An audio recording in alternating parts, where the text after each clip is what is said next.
Os irmãos abrirem suas Bíblias comigo em Atos capítulo 9. A exposição será do verso 1 ao 9º verso deste capítulo. Atos capítulo 9, do verso 1 ao 9. Diz assim, irmãos, a palavra do nosso Senhor. Saulo, respirando ainda ameaças e morte contra os discípulos do Senhor, dirigiu-se ao sumo sacerdote e lhe pediu cartas para as sinagogas de Damasco, a fim de que, caso achasse alguns que eram do caminho, assim homens como mulheres, os levasse presos para Jerusalém. Seguindo ele a estrada fora, ao aproximar-se de Damasco, subitamente uma luz do céu brilhou ao seu redor. E caindo por terra, ouviu uma voz que lhe dizia: Saulo, Saulo, por que me persegues? Ele perguntou: Quem és tu, Senhor? E a resposta foi: Eu sou Jesus, a quem tu persegues, mas levanta-te e entra na cidade, onde te dirão o que te convém fazer. E os seus companheiros de viagem pararam emudecidos, ouvindo a voz, não vendo contudo ninguém. Então se levantou Saulo da terra, e abrindo os olhos, nada podia ver. E guiando-o pela mão, levaram-no para Damasco. Esteve 3 dias sem ver, durante os quais nada comeu nem bebeu. Amém. Podem se assentar, irmãos. Vamos orar ao Senhor. Senhor Deus, Deus gracioso, a Tua palavra, ó Pai, neste momento está aberta mais uma vez. E mais uma vez o propósito, Senhor, é expor a Tua verdade. Ó Deus, rogo a Ti neste momento que o Senhor me conceda graça, intrepidez, unção do Teu Santo Espírito, para proclamar, ó Deus, a Tua verdade com intrepidez e ousadia, anunciando a Tua verdade, ó Deus, diante de todo o Teu povo, dos crentes para edificação, diante dos perdidos para a salvação. Senhor, usa-me, ó Deus, apesar das muitas limitações que há em mim, mas que eu seja um instrumento Teu, Senhor, neste momento. E que aqueles, ó Deus, que aqui estão, possam atentar, ouvir com atenção o anúncio do Teu Evangelho. Ó Deus, mais uma vez eu te peço, usa-me para a glória do Teu nome, para a edificação do Teu povo e para a salvação do perdido neste momento, em nome do Senhor Jesus Cristo. Amém. Você se recorda do dia da sua conversão? É uma coisa que muitas pessoas perguntam e não sei se esse tipo de pergunta já foi feita para você. Já me perguntaram se eu sabia qual dia em que nasci de novo ou o dia da minha conversão e eu sempre tenho dificuldade para responder porque eu cresci na igreja. Teve um momento que eu não estava tão firme assim na igreja, mas ainda assim junto à igreja, e não teve um momento assim que foi tão marcante na minha vida que mostrou uma transformação tão radical. Eu não tive uma experiência assim, talvez tenha sido a sua, ou talvez a sua experiência seja semelhante à minha. Geralmente,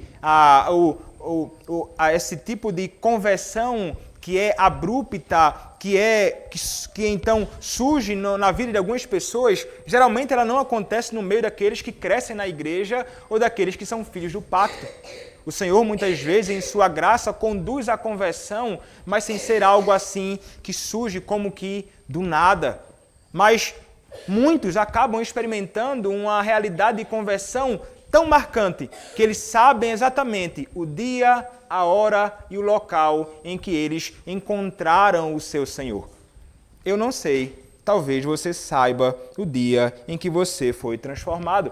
E muitos, de fato, acabam registrando o evento.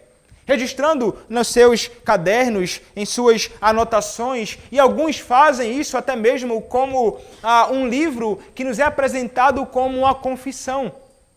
E ele vai registrar, então, de forma poética a ocasião em que o Senhor o regenerou, a ocasião em que o Senhor o vivificou, a ocasião em que o Senhor o transformou e ele então passou a conhecer aquele que era o amado das suas almas. É interessante porque experiência acontece com um homem chamado Agostinho.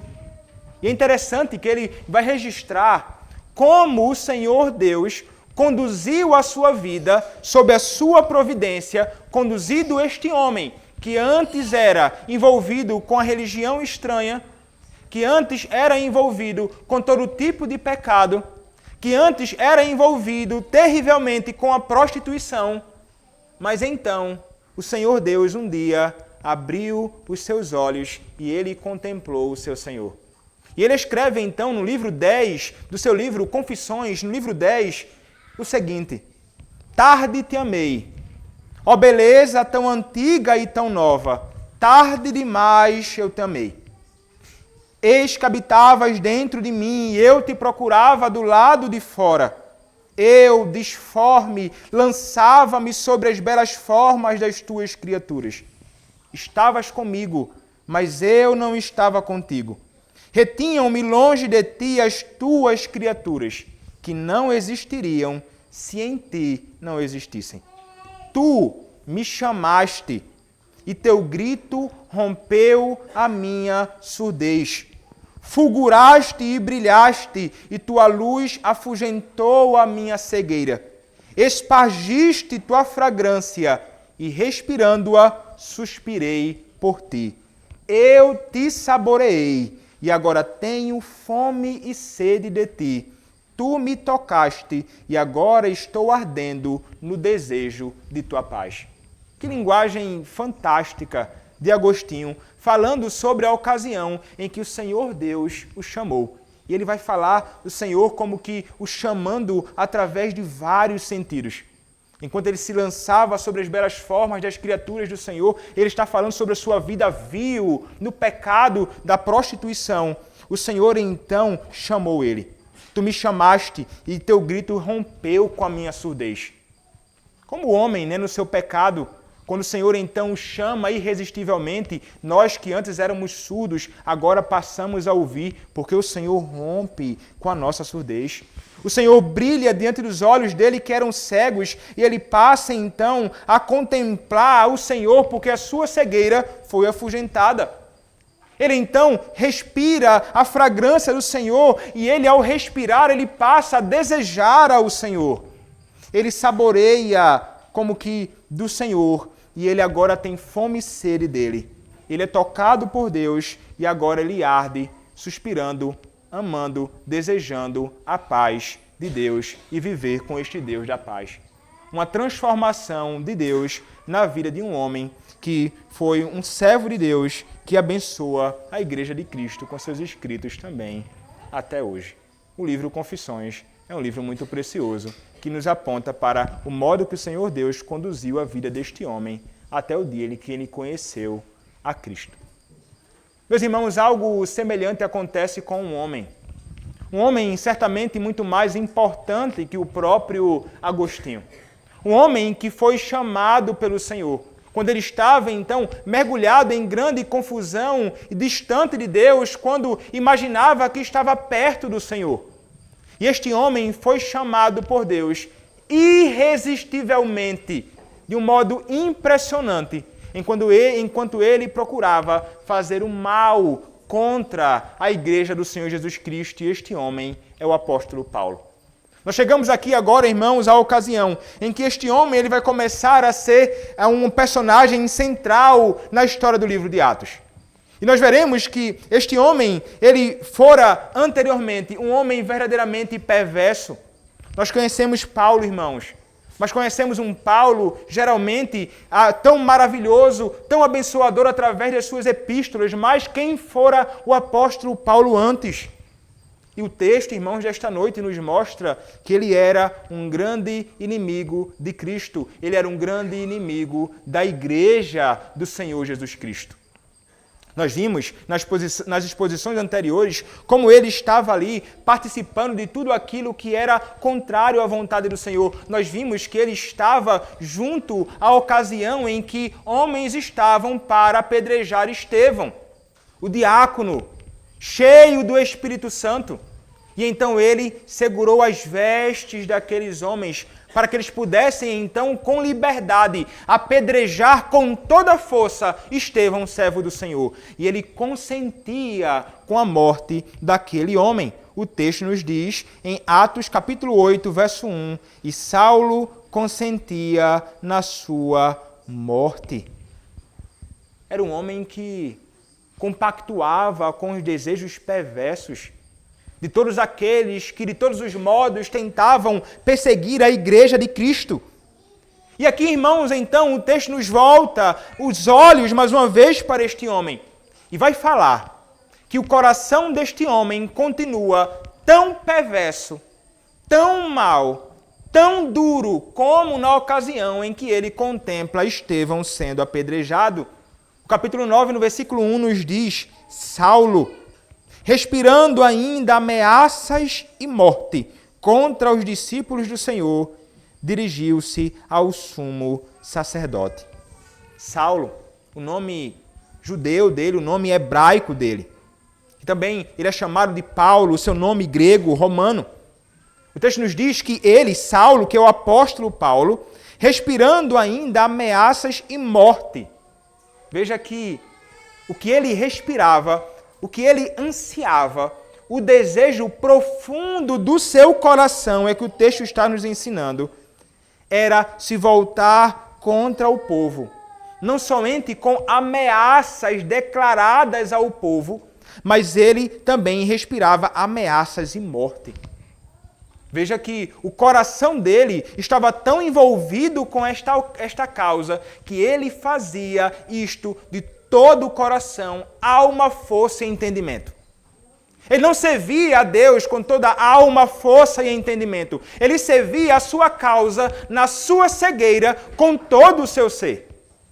E ele desejava realmente, então, matar aqueles que se associavam de algum modo a Cristo, porque a sua perseguição, irmãos, era, diz o texto, contra os discípulos do Senhor. O desejo, irmãos, do apóstolo Paulo era aniquilar os discípulos de Cristo. Ele deixa isto aqui revelado para nós neste verso 1 do capítulo 9. Mas se você olhar para um outro registro que ele faz da sua conversão, da mudança então que ele experimentou, ele fala um pouco sobre isto também. Atos capítulo 26, verso de número 10. O apóstolo diz assim: e assim procedi em Jerusalém. Havendo eu recebido autorização dos principais sacerdotes, encerrei muitos dos santos nas prisões, e contra estes dava meu voto quando os matavam. Então veja que ele estava envolvido diretamente com essa perseguição sanguinária da igreja do Senhor Jesus Cristo. Ele aspirava por isso mesmo. E ele era fiel a esta obra. No outro contexto, em outro livro, observe o que diz Gálatas capítulo 1, verso 13. Ele vai falar um pouco acerca disto. Um pouco mais. Gálatas capítulo 1, verso de número 13. Ele diz: porque ouvistes qual foi o meu proceder outrora no judaísmo, como sobremaneira perseguia eu a igreja de Deus e a devastava. Então note que ele não era um perseguidor comum. Ele era realmente um terrível perseguidor do povo do Senhor. Ele era, irmãos, como um touro, ele era como um animal selvagem que procurava, então, de alguma forma, alcançar as suas vítimas e matá-las. Era isto, então, que este homem procurava fazer. E ele, irmãos, no seu zelo, ele imaginava que ao fazer isto, ao perseguir o povo, ele de algum modo tributava culto a Deus. Quando na realidade ele estava fazendo algo absolutamente contrário a Deus. Ele estava indo contra o próprio Deus. Como diz João 16, verso 2. Ele imaginava isso, que ao perseguir, tributava culto a Deus. Diz assim, João, capítulo 16, verso de número 2. Como aqueles que perseguem a igreja imaginam então, diz assim o texto: eles vos expulsarão das sinagogas, mas vem a hora em que todo o que vos matar julgará com isso tributar culto a Deus. Ele acreditava que ele estava sendo verdadeiramente devoto ao Senhor quando ele se voltava contra a igreja de Cristo. Notem então, irmãos, como o coração do homem, em meio ao seu fanatismo, em meio à sua falsa religião, eles podem ser inimigos verdadeiros e terríveis inimigos da igreja de Cristo. E veja, até mesmo aqueles envolvidos com algum tipo de religião que tem algum tipo de associação com a fé cristã. Porque como os cristãos perseguidos, Paulo falava acerca de Deus. Paulo falava acerca de um Messias, mas não era o Cristo. E ele não esperava um Messias humilhado como Cristo veio, mas alguém grandioso, reinando e desbaratando, lançando fora os inimigos que estavam em Jerusalém, os romanos. A expectativa deles era um Messias glorioso. Esta era a expectativa do apóstolo Paulo. Mas aqui, ele então se volta contra o povo. Não, irmão, não imaginemos, irmãos, que a realidade experimentada pelos discípulos de Cristo naqueles dias não seja uma realidade também em nossos dias, ou que não possamos experimentar tal perseguição também no meio do nosso povo. Meus irmãos, há muitos homens que, semelhantemente ao apóstolo Paulo, estão mergulhados em pecado, com o coração cheio de ira, conduzidos pelo próprio Satanás. Eles tentam, de todas as formas, se voltar contra a igreja de Cristo. E nós podemos ver isto, irmãos, acontecendo no meio de nós, quando nós caminhamos por aí e contemplamos pessoas que talvez até com certa sutileza e não sejam tão agressivos, mas que, se não são por Cristo, são contra Cristo. E são tão maus quanto aqueles que perseguem a igreja de Cristo ferozmente. Como o próprio Gamaliel, que aparentava ser alguém tão bom. Não, se foram a causa de Deus, não há quem impeça, não há quem possa ir contra o Senhor. Mas ele nunca foi por Cristo. Ele era igualmente um inimigo de Cristo. Talvez não tão perverso quanto o seu discípulo, o apóstolo Paulo, que fora discípulo de Gamaliel. Não era moderado como Gamaliel, mas era mau. Os homens, irmãos, não se preocupam com a igreja de Cristo quando eles estão nos seus pecados. Eles se voltam contra o povo. E é o que está ao nosso redor. Aqueles que dominam sobre nós no governo, muitos, mergulhados na sua própria iniquidade, e em meio à sua cegueira, eles se voltam contra Cristo, eles se voltam contra o povo do Senhor. Não somos melhores do que os discípulos daqueles dias do primeiro século. Não estamos isentos da oposição do nosso inimigo contra nós, enquanto neste mundo aqui nós peregrinamos. Esta era a realidade deles, irmãos, e o que acontece? Saulo, então, em meio à sua ânsia por perseguir os discípulos, ele vai fazer o seguinte. O texto nos diz, no final do versículo 1, dirigiu-se ao sumo sacerdote e lhes pediu cartas para as sinagogas de Damasco, a fim de que, caso achasse alguns que eram do caminho, assim homens como mulheres, os levasse presos para Jerusalém. Notem então, irmãos, que o apóstolo, até então, ainda não apóstolo, mas será o apóstolo Paulo, ele vai fazer o seguinte, ele vai se dirigir àqueles que eram autoridade no meio do povo daqueles dias. E ele vai pedir cartas, uma autorização, para que ele possa ir até Damasco. Para que ele possa, então, se deslocar de Jerusalém, que era uma caminhada longa, que na realidade, provavelmente, por ser longo, ele deve ter ido a cavalo junto a outros homens, e ele desejava chegar ali em Damasco. O seu propósito, irmãos, era de alguma forma impedir o avanço da igreja ali. Porque ali, naquela cidade, muitas pessoas estavam se associando a Cristo, a fé verdadeira, e então ele, provavelmente sabendo desta realidade, ele quer ir lá para fazer com que isto não avance mais. Ele quer trazer muitas pessoas cativas, conduzindo-os para os tribunais, que podem também sentenciar estas pessoas até mesmo à morte. Então ele vai até o sumo sacerdote. Aqui o texto fala sobre essa realidade e Atos capítulo 22, verso 5, bem como Atos 26, verso 12, falam sobre esta ida dele. Veja o que diz Atos 22, verso 5. Atos capítulo 22, verso 5 diz assim: de que são testemunhas os sumos sacerdotes e todos os anciãos. Destes recebi cartas para os irmãos, e ia para Damasco, no propósito de trazer manietados para Jerusalém os que também lá estivessem, para serem punidos. E também, como diz o versículo 12 do capítulo 26, diz assim: com estes intuitos, parti para Damasco, levando a autorização dos principais sacerdotes, e por eles fui comissionado. Então ele tinha toda a liberdade, toda a autorização agora para dar lugar, para dar espaço a toda a fúria que ele tinha no seu próprio coração para se voltar contra a Igreja de Cristo.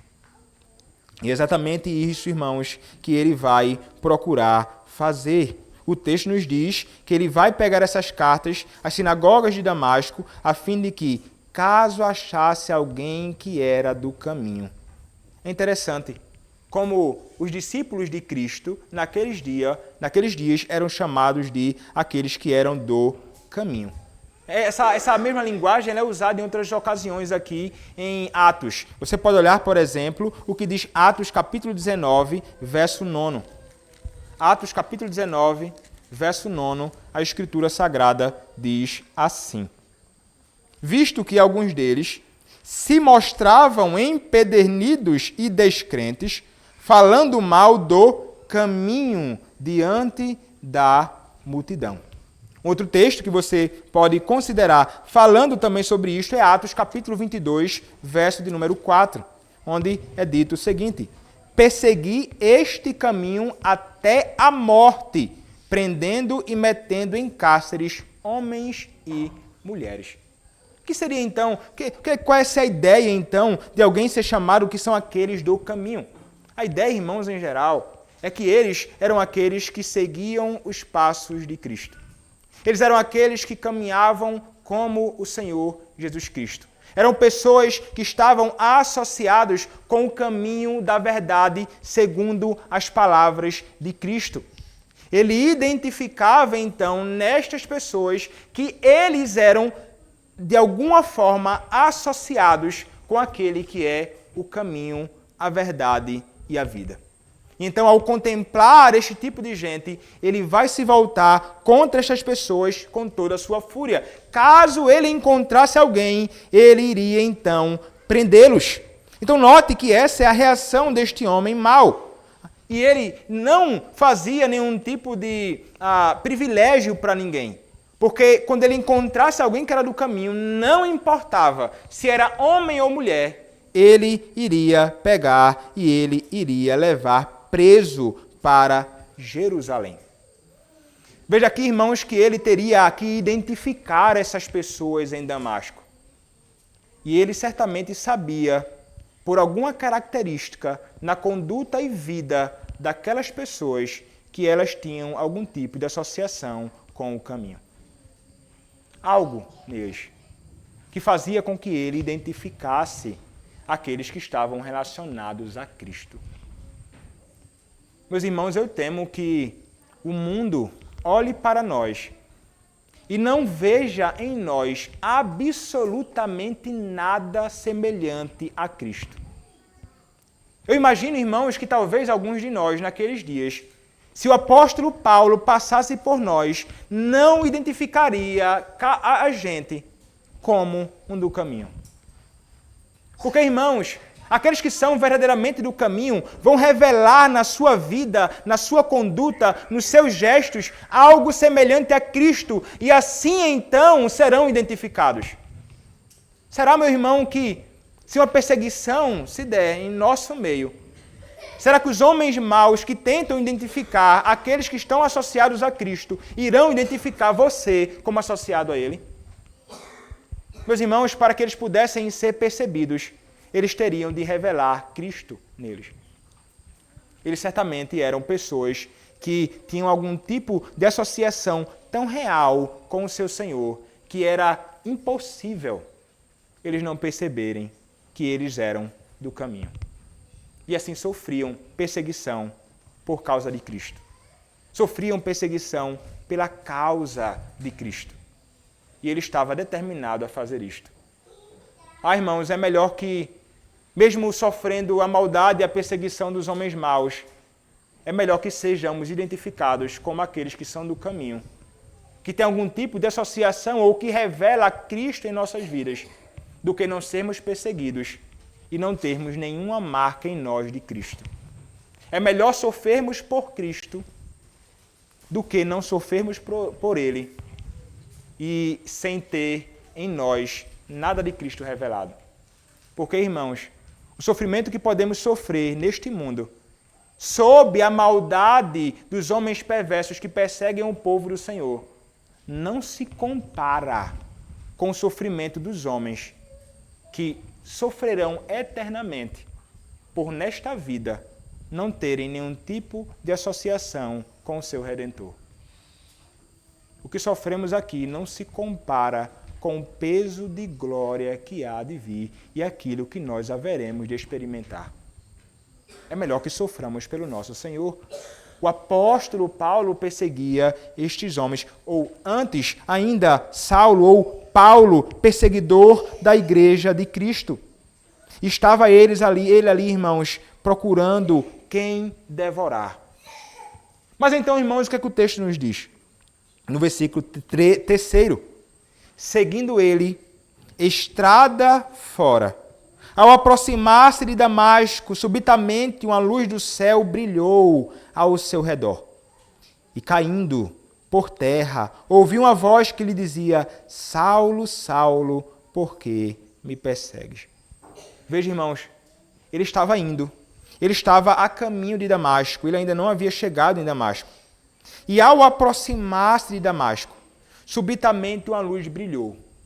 Ele vai dizer, no outro registro, que foi ao meio-dia. E a ideia, irmãos, que ele vai apresentar é que a luz que brilhou diante dele era uma luz tão forte, mais do que o brilho do sol ao meio-dia. Foi o que aconteceu diante dele. Subitamente, uma luz do céu brilhou ao seu redor. Vamos ver a descrição dele em outro texto. Veja o que diz Atos capítulo 22, a partir do verso 4. Ele vai dizer assim. Vou ler a partir do verso 6. Ora, aconteceu que, indo de caminho, já perto de Damasco, quando, quase ao meio-dia, repentinamente, grande luz do céu brilhou ao redor de mim. Então, caí por terra, ouvindo a voz que me dizia: Saulo, Saulo, por que me persegues? Agora, o capítulo de número 26, onde ele vai estar também descrevendo essa realidade, a partir do versículo de número 9, ele vai começar a tratar disso, ele vai dizer o seguinte. Verso 12, melhor dizendo. Com estes intuitos, parti para Damasco, levando a autorização dos principais sacerdotes e por eles comissionados. Verso 13, ao meio-dia, ó rei, eu indo caminho fora, vi uma luz no céu, mais resplandecente que o sol, que brilhou ao redor de mim e dos que iam comigo. E caindo todos nós por terra, ouvi uma voz que me falava em língua hebraica. Ali, irmãos, o que acontece com o apóstolo, ou com Paulo nesta ocasião, é que ele vai estar diante da manifestação gloriosa de Cristo diante dos seus olhos. É exatamente isto que acontece. E ele então vê aquele brilho. E ele então é lançado no chão. Alguns vão dizer, ele talvez estivesse em pé e caiu. É provável que ele estivesse a cavalo nesse percurso longo de Jerusalém a Damasco e caiu então ao chão, com aquele brilho que o rodeou. mais brilho do que o sol ao meio-dia. Era a glória de Cristo. Como a glória de Cristo, irmãos, vista por Isaías no capítulo 6 de Isaías. Como a glória de Cristo, como nós lemos em Apocalipse, capítulo 1, diante do próprio apóstolo João. Quando o Senhor então se revela aos homens, o que acontece é esse tipo de reação. Há um espanto, a queda, a prostração, a reconhecimento da miséria, no caso do próprio Isaías, no caso do próprio João. E aqui está, irmãos, o apóstolo, até então Paulo, prostrado, lançado ao chão, quando a glória de Cristo brilhou diante dos seus próprios olhos. E então, irmãos, ele não somente contempla essa glória, mas ele vê Cristo. O texto não nos diz que ele viu Cristo, mas ele contemplou Cristo. Se você olhar o que diz a Escritura, em 1 aos Coríntios, capítulo 9, verso 1, diz assim, o próprio Paulo, 1 aos Coríntios, capítulo 9, versículo de número 1.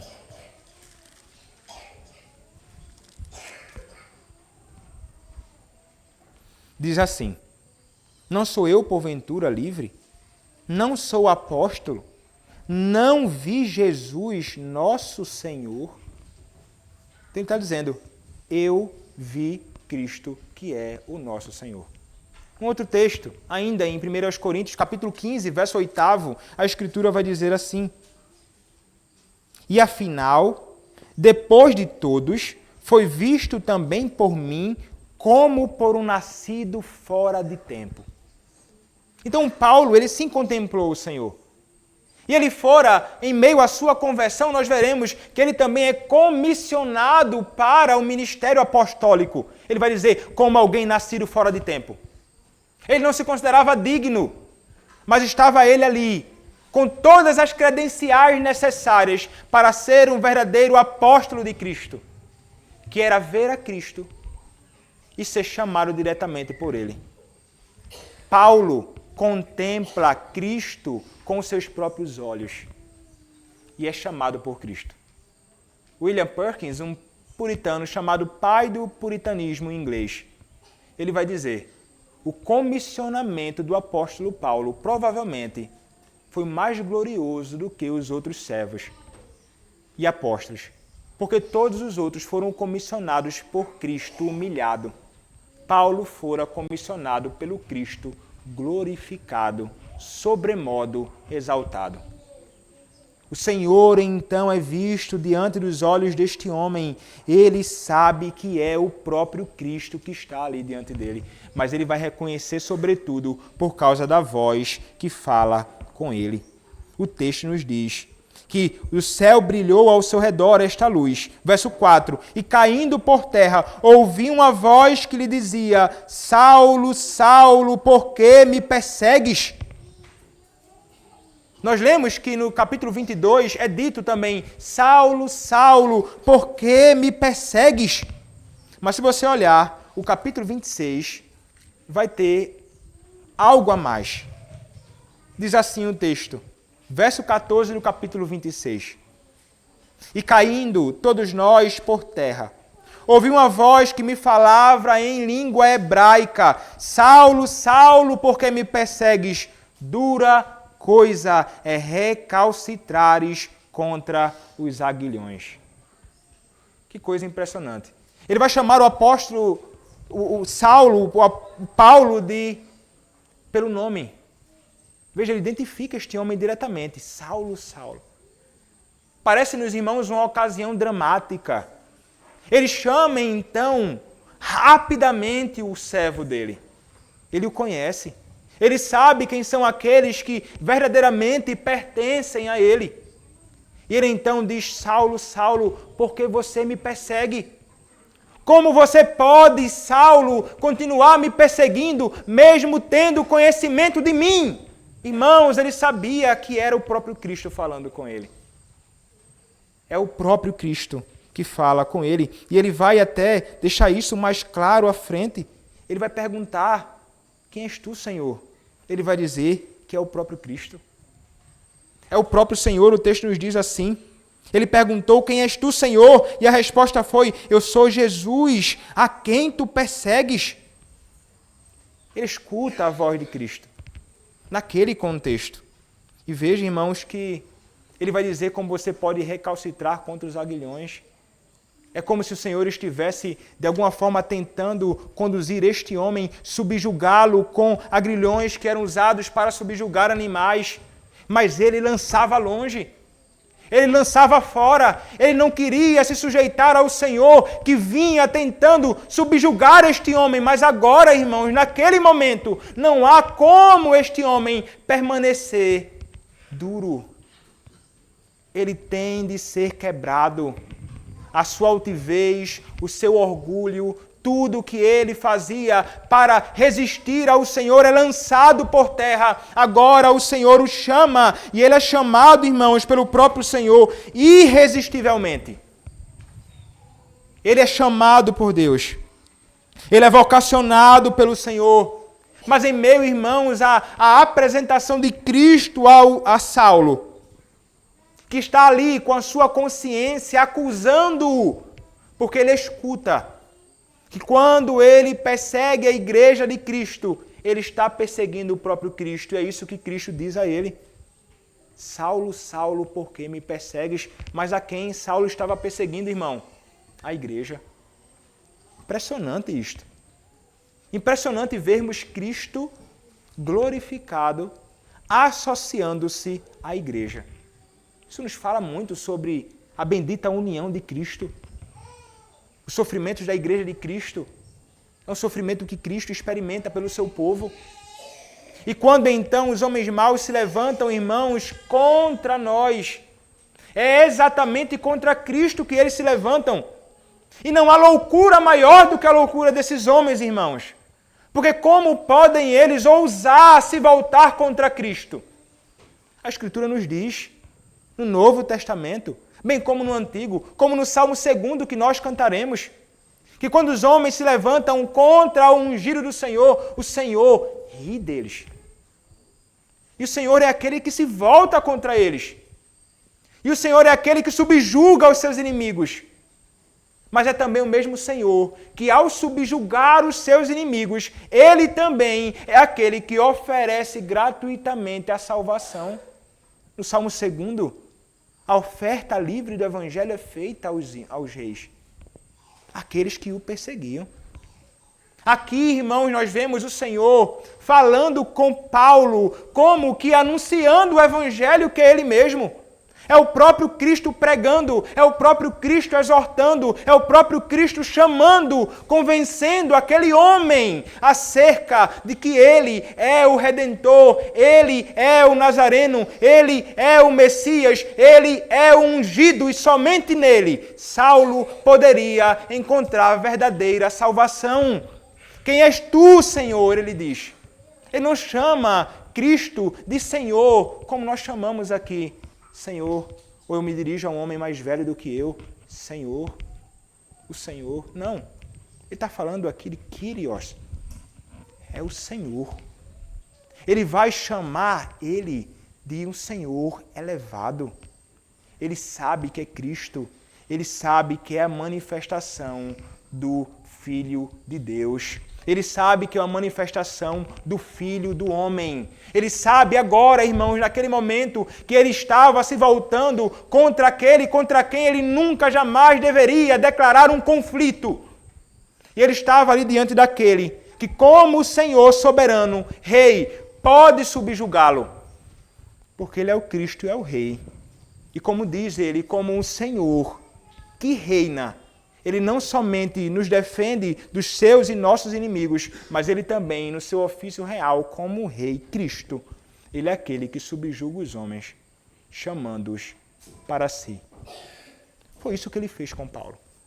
Foi isso que ele fez com aquele homem.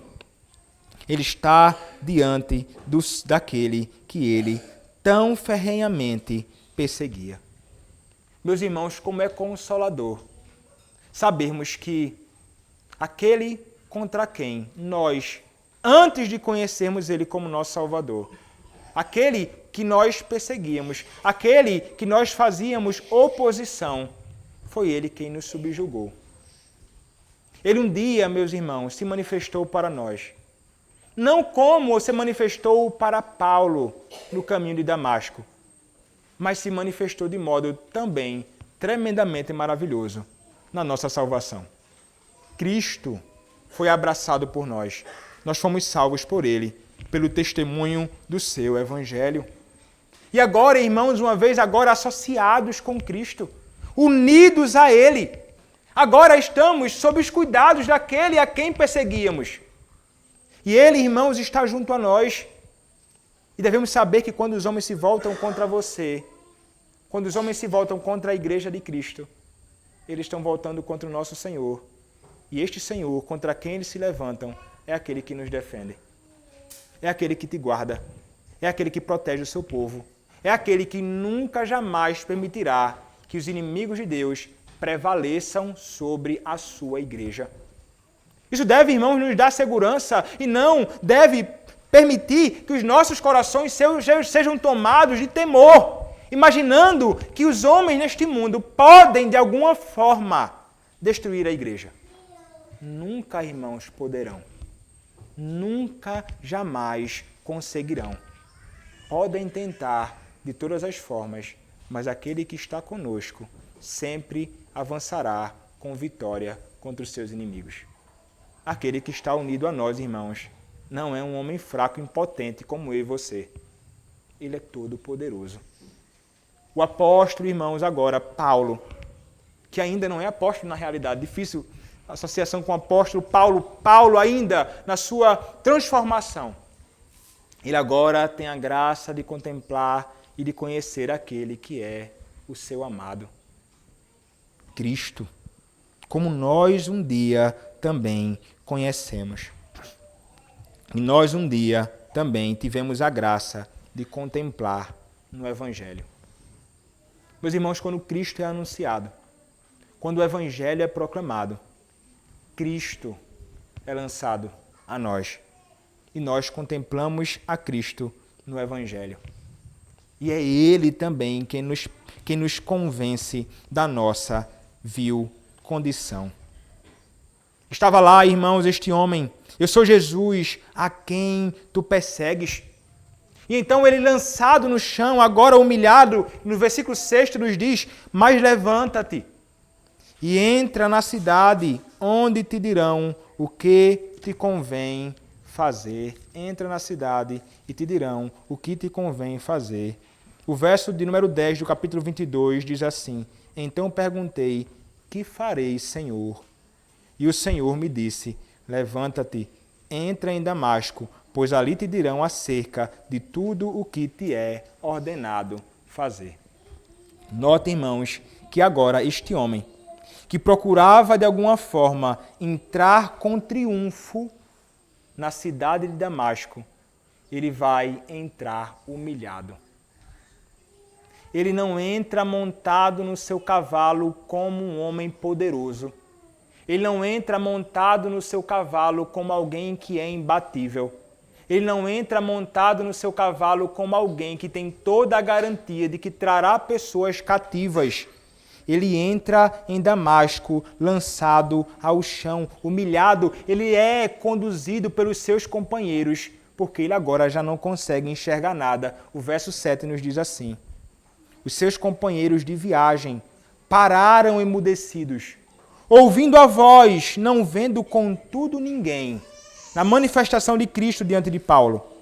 Então se levantou Saulo da terra, e abrindo os olhos, nada podia ver.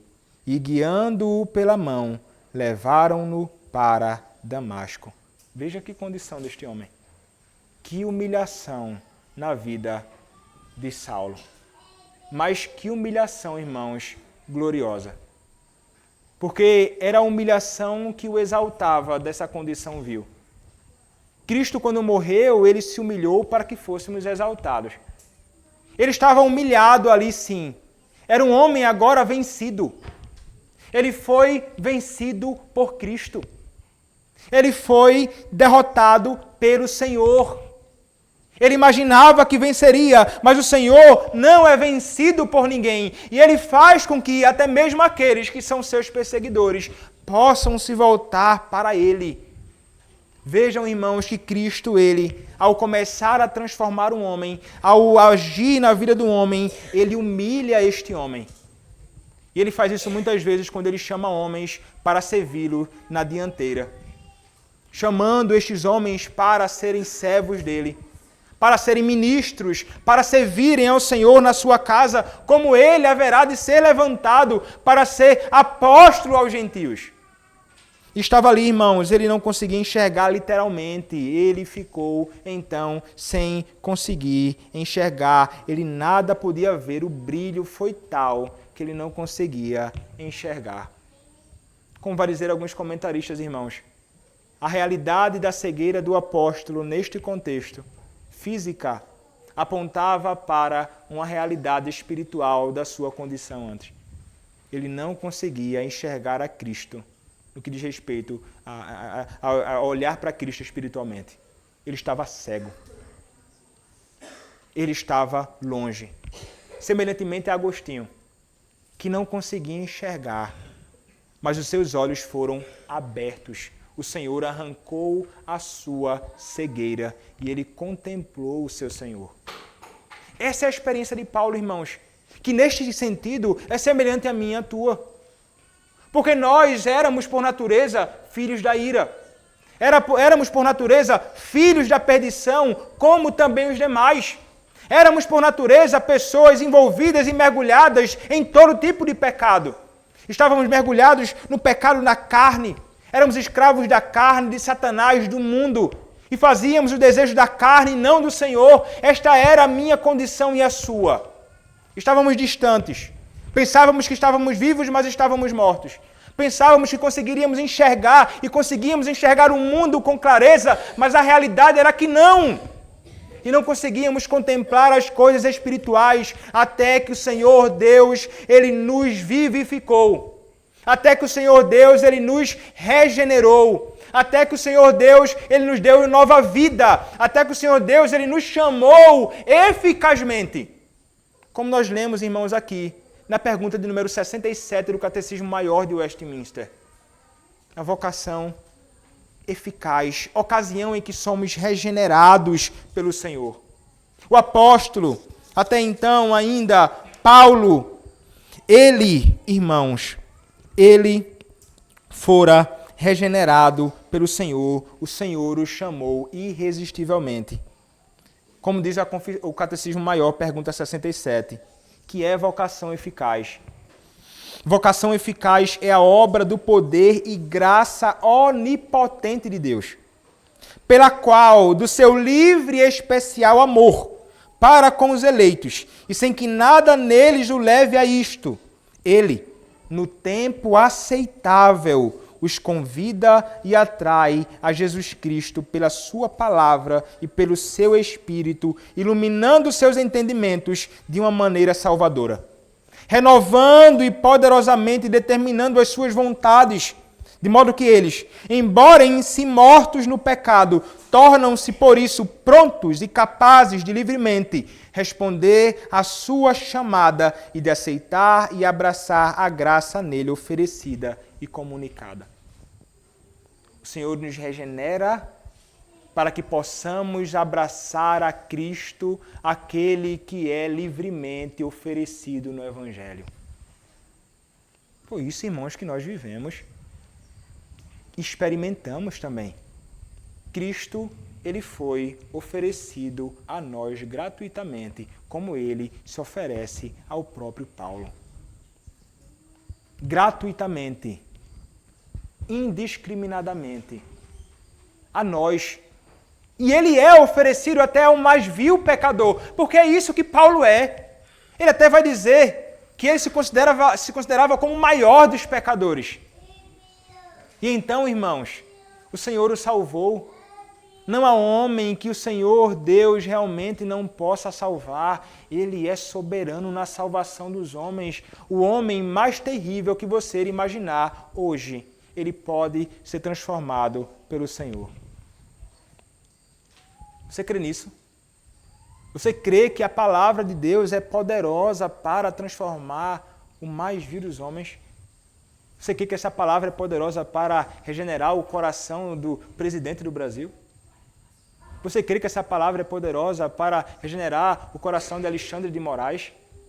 Você acredita que o coração deste homem, como o próprio Flávio Dino, como apresentado pelo próprio Lula, como um comunista, um verdadeiro perseguidor da igreja, você acha que o Senhor não pode transformar o coração deste homem, irmãos? O Senhor, Ele transforma o coração do mais vil pecador e transforma estes homens em seus servos na sua casa.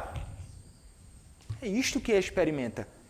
E veja, irmãos, nós devemos, então, certos disso, não somente testemunhar do Evangelho, mas devemos, certos disto, até mesmo orar pela salvação deles. Mônica, a mãe de Agostinho, orava incansavelmente pela salvação do seu filho. E no momento certo, o Senhor salvou Agostinho. Estevão orou para que o Senhor perdoasse o pecado daqueles que estavam matando-o. Saulo estava lá, contemplando ele ser morto, ouviu o evangelho ser anunciado e escutou a oração que foi também em favor dele.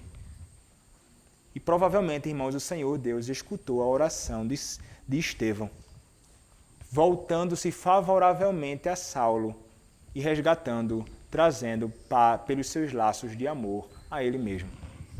Que coisa extraordinária é a obra maravilhosa que o Senhor opera no coração do homem da regeneração. E então o homem ele é convertido ao Senhor. É exatamente isto que este homem vai experimentar, irmãos. Este homem, ele está sendo convertido por Cristo. Qual a condição dele agora? Pós esse encontro com o Senhor, o verso 9 nos diz: esteve 3 dias sem ver, durante os quais nada comeu nem bebeu. Meus irmãos, ele foi convertido. E o que é, irmãos, que essa conversão ela realiza no homem? O que é que a conversão ela realiza em todos aqueles que são alcançados pelo Senhor? Meus irmãos, a conversão genuína, a conversão verdadeira, ela sempre vai envolver arrependimento e fé. Sempre arrependimento e fé, caminhando juntas na verdadeira conversão do homem. O que o arrependimento, então, ele faz? O arrependimento pode ser considerado como um aspecto negativo, é quando nós abandonamos a realidade do pecado. É quando nós damos as costas ao Senhor. Mas o verdadeiro arrependimento, como nos ensinam os nossos padrões doutrinários, irmãos, como já falei em outras ocasiões aqui, envolve 3 aspectos. O verdadeiro arrependimento do pecado do homem envolve uma compreensão intelectual de que o homem ele é culpado do pecado. Ele sabe, na sua própria razão, ele entende, eu sou transgressor da lei, eu quebrei a lei do Senhor e, portanto, estou diante da sua sentença de condenação. Então há uma compreensão intelectual. Mas, irmãos, o verdadeiro arrependimento não pode parar por aí. O verdadeiro arrependimento, além de envolver esta compreensão intelectual, vai envolver uma questão agora afetiva do coração. Este que agora está consciente do seu pecado, ele se entristece profundamente por causa do seu pecado. Ele se vê como um pecador vil. E ele chora, ele lamenta, ele se entristece, ele fica abatido com o seu pecado. Ele sabe que pecou contra o Senhor. E então isso envolve as suas afeições, o seu coração, os seus sentimentos. Mas um terceiro e necessário elemento do verdadeiro arrependimento é a volição. É a mudança de comportamento. É o abandonar aquelas práticas. É voltar-se para o Senhor, dando as costas para a iniquidade. É exatamente isto que envolve o verdadeiro arrependimento. E é isto que Saulo ele experimenta. Mas além, irmãos, do arrependimento, há a fé. E a fé pode ser considerada como um aspecto positivo. é quando o homem se volta para o Senhor. A fé que é dada por Deus ao homem e que faz com que ele se volte para Cristo como seu Redentor. E a fé, semelhantemente ao arrependimento, possui 3 aspectos. Existe, irmãos, um conhecimento. Um conhecimento de quem é Cristo. Mas trata-se aqui de um conhecimento histórico, racional, de que este Cristo veio. Ele viveu, ele foi julgado, ele morreu, mas ressuscitou ao 3º dia. Um conhecimento de que ele é o Cristo, que é profeta, que é sacerdote e que é rei. É um conhecimento verdadeiro acerca de Cristo. Mas não basta um conhecimento verdadeiro, somente. Há a necessidade de um assentimento, de consentir, de abraçar essas verdades como verdades pessoais e suas. E ele não será somente um Cristo que veio e morreu, mas ele será o Cristo que veio e por mim morreu. E isso muda toda a realidade. Então não é só conhecimento, é consentimento, é assentir, é abraçar isto como verdadeiro e uma realidade a meu respeito. E um terceiro elemento, conhecimento, assentimento ou consentimento, e o último é confiança. É quando o homem ele vai se despir de toda a sua autojustiça, de toda a confiança em si mesmo.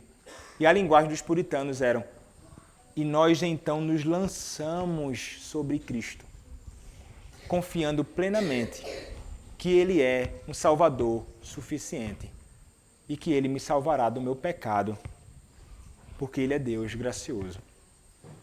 Isto é o que envolve, irmão, a verdadeira conversão, verdadeiro arrependimento dos pecados, em um voltar-se para Cristo com fé, abraçando-o como o seu amado, como amado das nossas almas. Foi isso, irmão, que você experimentou na sua conversão? Você realmente se arrependeu dos seus pecados? Você realmente voltou os seus olhos para Cristo, tendo como seu único e suficiente Salvador? É necessário que assim o seja. É necessário que você, garoto, garota, criança, jovem, homem, adulto, aqui nesta noite, saiba que para que você possa fugir da condenação de Deus, da manifestação da sua ira no grande e terrível dia do Senhor, é necessário que você corra para Cristo, arrependido dos seus pecados e com fé nele. Se não for assim, você vai sofrer eternamente.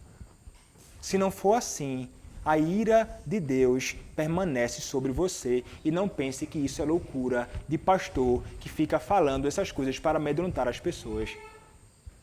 É o próprio Cristo quem fala na sua palavra. Ele não pode mentir. A verdadeira conversão envolve isto, e você deve voltar para Cristo. Ele é um Salvador bendito. Cristo, que é o próprio Evangelho. É somente nele que você encontrará a salvação. Saulo era um verdadeiro religioso e imaginava que, por ser ele um verdadeiro religioso, ele poderia encontrar algum tipo de justificação. Não pense você que o fato de você ser envolvido com a religião vai fazer de você um verdadeiro habitante do reino dos céus ou do reino de Deus. Não pense porque você está associado aqui com a Igreja de Cristo, porque você está sentado nos bancos da congregação presbiteriana Boas Novas e simplesmente porque se envolve com a adoração, com o cântico, com o louvor e escuta a pregação do Evangelho que você está salvo. Você precisa crer em Cristo. Você precisa abandonar a sua vida vil. É somente este o caminho. A religiosidade não salva ninguém. Você vai acabar indo para o inferno com a cabeça cheia de sermões. Porque o sermão não salva ninguém. Quem salva é o Evangelho, anunciado por pregadores chamados por Cristo, para anunciar a Cristo. O que salva é você depositar a sua fé nele, arrependido do seu pecado. Você conhece a Cristo? O servo de Deus aqui, irmãos, ele experimenta um impacto muito grande na sua conversão. Não tem que ser todo mundo assim, viu? Mas essa é a realidade de Paulo. E o que acontece com ele? Ele passou 3 dias sem ver, durante os quais nada comeu nem bebeu. O que é sugerido, irmãos, pelos estudiosos? é que ele passou esses dias, provavelmente, meditando em tudo aquilo que ele fizera, meditando em tudo aquilo que ele experimentou na manifestação de Cristo. O que foi aquilo? Provavelmente pensando sobre Cristo, sobre a sua glória, sobre as palavras do próprio Cristo ditas a ele. Ele provavelmente ali em jejum, humilhado por Cristo. E como veremos mais à frente, irmãos, a partir do versículo 10, ele é encontrado orando. Que coisa impressionante. A resposta de um homem verdadeiramente transformado pelo Senhor. Ele é encontrado orando. Diz o verso 11 do capítulo 9. Então o Senhor lhe ordenou, dispõe-te e vai à rua que se chama direita, e na casa de Judas procura por Saulo, apelidado de Tarso, pois ele está orando ao Senhor. Evidência de um coração que fora verdadeiramente transformado por Deus. Meus irmãos, aquele que estava indo para Damasco para prender pessoas, ele volta preso. Ele foi para prender homens, para trazê-los cativos, e ele volta cativo de Cristo. Ele volta conhecendo ele como seu Senhor. Paulo passou a ser escravo de Cristo a partir deste momento. Que manifestação da graça abundante de Deus na vida deste homem, que se tornou para a Igreja de Cristo naqueles dias e para nós hoje uma grande bênção. Porque, irmãos, este homem que voltou como escravo de Cristo, através das suas epístolas e do evangelho anunciado por ele, que chegou até nós, nós também tivemos a graça de sermos salvos por Cristo, de hoje sermos escravos de Cristo. Meus irmãos, não há nada mais maravilhoso do que isto. Não há nada mais maravilhoso do que isso que o próprio apóstolo se experimentou. E não há nada mais maravilhoso do que isso que nós experimentamos. Éramos escravos de Satanás, mas agora somos escravos do Senhor. Não há melhor Senhor a quem servir. Saulo, o apóstolo Paulo, se tornou um servo abençoado de Deus na casa do Senhor. E, meus irmãos, nós que fomos salvos por Cristo e que hoje somos escravos de Cristo, precisamos, semelhantemente, ser verdadeiros servos de Deus na casa do Senhor, com um coração ardendo como passou a pulsar o coração de Paulo. Meus irmãos, ele não somente orava, o seu coração passou a pulsar num ardente desejo de anunciar o Senhor Jesus Cristo. Ele proclama a Cristo. Se você verdadeiramente conheceu a Cristo, você não somente vai ser alguém que dedica a sua vida numa devoção de oração ao Senhor, mas você será alguém que também, como escravo de Cristo, proclamará Ele neste mundo. Mais uma vez me dirijo a você que não conhece a Cristo. De quem você é escravo? Se você não é escravo de Cristo, saiba que você é escravo de Satanás. Muitos não querem dizer essa realidade para você, mas é necessário que você compreenda. Aqueles que não são escravos de Cristo são escravos do inimigo de nossas almas. Aqueles que não são filhos de Deus em Cristo são filhos de Satanás e estão, por essa razão, sob o alvo da ira de Deus. Corra para Cristo hoje. Este é o momento oportuno. Arrependa-se do seu pecado e creia no Evangelho. E então, junto a nós que conhecemos a Cristo, terás a graça de viver para Ele. E eu posso garantir para você, não há absolutamente nada melhor do que servir a Cristo. Amém. Vamos orar, irmãos, ao Senhor. Senhor nosso Deus, agradecemos a Ti, Senhor, por Cristo, nosso Salvador. Agradecemos a Ti, Senhor, porque nele, nós que estávamos perdidos, fomos achados. Nós que andávamos desgarrados, fomos, ó Deus, alcançados pelo Senhor. Nós que éramos, por natureza, filhos da ira, filhos da perdição, hoje somos filhos de Deus. Nós que estávamos no reino de Satanás, fomos transportados para o reino do Filho do Teu amor. Hoje pertencemos ao Senhor. Graças à Tua abundante graça, revelada em Cristo Jesus, nosso comum Salvador. Ó Deus, que nós possamos, Senhor, como Paulo e tantos outros servos Teus, ter a alegria de sermos considerados como escravos de Cristo. E que possamos, ó Deus, neste mundo, ser instrumentos do Senhor, na proclamação do Teu Evangelho, a fim de que o mundo conheça o único Redentor, Cristo Jesus, o Salvador. Ó Deus, usa-nos como instrumentos do Senhor e perdoa-nos, Pai, por todas as vezes que fomos negligentes neste dever. Perdoa, ó Senhor, o nosso pecado e ajuda-nos a sermos fiéis a Ti. É o que te pedimos, em nome do Teu Filho, o Senhor Jesus Cristo. Amém. Convido os